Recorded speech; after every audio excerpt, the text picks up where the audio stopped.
So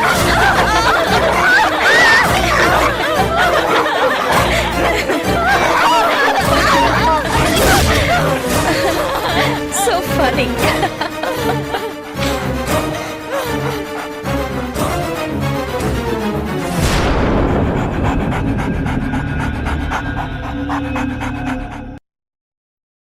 sir, நான் ஒரு விஷயத்துல கிளியரா இருக்கேன். காசு இருக்கிறவங்களும் சரி, காசு இல்லாதவங்களும் சரி, சட்டத்துக்கு முன்னாடி சமமா தான் பாப்பேன். காசுக்காக காக்கி சட்டைய விக்கிறவன் நான் இல்ல. முதல்ல நீங்க போனை வைங்க. வாங்க மேடம், உட்காருங்க. Thank you sir. என்னாச்சு மேடம், நீங்களே வந்துட்டீங்க? என்ன சார் ஆச்சு? நான் கொடுத்த கம்ப்ளைண்ட் என்ன கேஸ்? அதாங்க, அந்த பொன்னியாழ்வார் குப்பம் இருளாய் மேல அவங்க ஓனரோட பொண்ணு 2 பேரும் சேர்ந்து நாயை அவுத்து விட்டு கொலை முயற்சி பண்ணதா கம்ப்ளைண்ட் கொடுத்தேன். அந்த கம்ப்ளைண்ட் தான். ஓ, அதுவா? அவங்களும் கம்ப்ளைண்ட் கொடுத்திருக்காங்க. என்னன்னு? யாரோ ஜான்சின்னு ஒரு டீச்சர் இருளாயி நாயை பார்த்து பயந்து ஓடுனதை பார்த்துட்டு நாய் கடிச்சிட போதுன்னு ஜான்சி பொண்ணு நாயை சாவடிச்சிட்டாங்க. அவங்க ஒரு கம்ப்ளைண்ட் கொடுத்திருக்காங்க. அதாவது ஜான்சியும் இருளாயும் சேர்ந்து நாயை அடிச்சு கொன்னதா அவங்க கம்ப்ளைண்ட் கொடுத்திருக்காங்க. ஆமா, அப்படிதான் கம்ப்ளைண்ட் கொடுத்திருக்காங்க. அந்த நாயோட டெட் பாடியை நீங்க பாத்தீங்களா? நான் பார்க்கல, என் ஆட்கள் பார்த்திருக்காங்க. ஓஹோ, நீங்க என்ன முடிவு எடுத்திருக்கீங்க? நான் அந்த பெரியவரை கூப்பிட்டு அந்த நாயை எவ்வளவுக்கு வாங்குனீங்க, அந்த அமௌண்ட்டை வாங்கிக்கங்கன்னு சொன்னேன். Very good. அவர் என்ன சொன்னாரு? அது ரொம்ப ஆசையா வளர்த்த நாய் என்ன ஓன்னு அழுகுறாரு. சரி, நீங்க ஒரு வேலை பண்ணுங்க. நீங்க ஒரு கம்ப்ளைண்ட நல்லா ஸ்ட்ராங்கா ரெஜிஸ்டர் பண்ணுங்க. தம் மேலையும் இருளாய் மேலையும் நாயை ஏவி விட்டதுனால பயந்து போன ஜான்சி அந்த நாய்கிட்ட இருந்து தன்னை காப்பாத்திக்கிறதுக்காக முன்னெச்சரிக்கையா மண்வெட்டி எடுத்து நாயை கொன்னுட்டாங்கன்னு ஸ்ட்ராங்கா ரெஜிஸ்டர் பண்ணிடுங்க. என்ன சார் அப்படி பாக்குறீங்க? இல்ல, சம்பந்தப்பட்டது ஜான்சின்னு ஒரு டீச்சர், அப்புறம் இருளாயின்னு ஒரு குப்பத்து பொண்ணு. ஆனா உங்க முகத்துல ஒரு வெறி தெரியுது. சட்டத்தை மதிக்காதவங்க சட்டத்தை மீறி நடக்கும்போது கூட அந்த சட்டத்தால அவங்கள அடக்க முடியல பாருங்க. அந்த வேதனைய சொல்லி மாளாது. சரி, இப்ப நான் என்ன பண்ணணும்? அந்த பெரியவரையும் பொண்ணையும் வர சொல்லிருக்கேன். ஸ்டேஷனுக்கு வேண்டாம் சார். பின்ன சம்பவம் நடந்த இடத்துக்கே போவோம். நானும் வரேன். உண்மை எதுன்னு தெரிஞ்சிரும். அதுவும் கரெக்ட் தான். ஓகே. ஹலோ இன்ஸ்பெக்டர் சார், என்ன ஸ்டேஷனுக்கு வர சொன்னீங்களே, கிளம்பி வரட்டுமா? வேண்டாம் சார். வேண்டாமா? ஆமா சார், முதல்ல உங்களை ஸ்டேஷனுக்கு வர சொல்லலாம்னு நினைச்சேன். ஆனா அந்த பொண்ணு விஷயத்துல லாய் ஜாஸ்மின் வந்து ஆஜராயிட்டாங்க. ஜாஸ்மினா? ஆமா சார். நம்ம மாதர் சங்க தலைவியா? ஆமா சார். அவங்க என்ன நினைச்சாங்கன்னு தெரியல, நீங்க கொடுத்த கேஸ் அக்செப்ட் பண்றாங்க.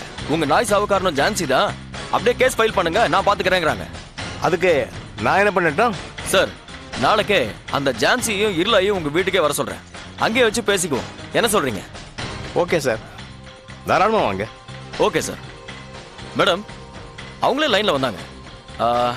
நாளைக்கு நீங்க அந்த இருளையும் ஜான்சியும் கூட்டிட்டு வந்துருங்க. அவங்க வீட்லயே வச்சு சந்திப்போம். Okay sir.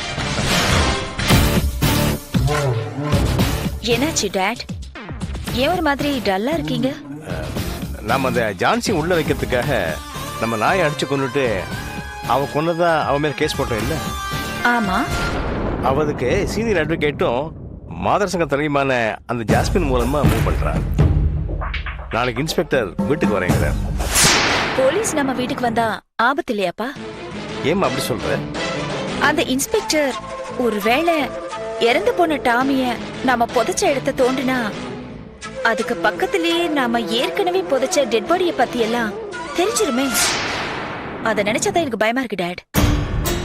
ஒன்னும் பயப்படாதம்மா, அந்த இன்ஸ்பெக்டரை நம்ம வழிக்கு கொண்டு வர முடியுமான்னு பாப்போம்.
If you enjoyed this video, kindly like, share, comment, and for further our interesting videos, subscribe our channel below.